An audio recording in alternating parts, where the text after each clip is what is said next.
എന്നാടാ അപ്പുവിന്റെ കാര്യം പറയാനാ ഞങ്ങൾ വന്നത്. ആയിക്കോട്ടെ, ഇന്ന് നമുക്ക് ഇവിടെ തന്നെ കൂടാ. എല്ലാം അറിഞ്ഞിട്ട് തന്നെ കാര്യം.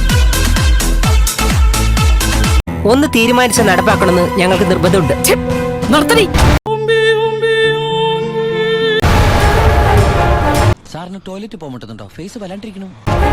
നീ ന്യായം പറയുന്നു.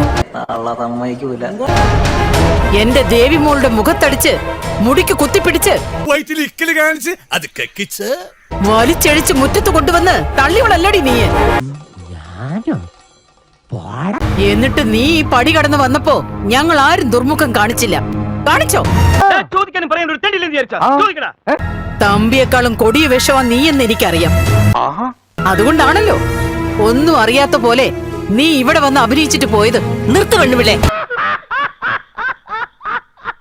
സുഖമില്ലാത്ത ആളാണെന്നും പ്രായമായ ആളാണെന്നും ഞാൻ നോക്കില്ല. ഇവളെന്താ ഒരുമാതിരി വാവെടുത്ത പശുവിനെ പോലെ? നിങ്ങൾ ഞങ്ങളെ അമ്മ എന്താ വിളിച്ചേ?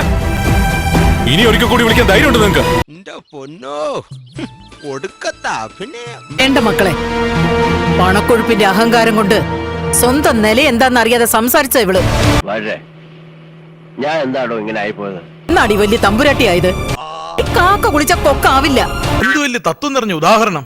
ഇതൊക്കെ ആരെങ്കിലും പറഞ്ഞു തരുന്നതാണോ?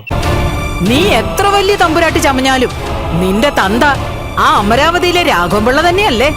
നിനക്കറിയോ, 3-ാമത്തെ വയസ്സിൽ അച്ഛനെ കാണണം എന്ന് പറഞ്ഞ് വാശി പിടിച്ച് കരയുമ്പോൾ പള്ളിയിലെ അച്ഛന്മാരെ കാട്ടിത്തന്ന് തൃപ്തിപ്പെടുത്തുമായിരുന്നു എന്റെ പൊന്നമ്മച്ചി.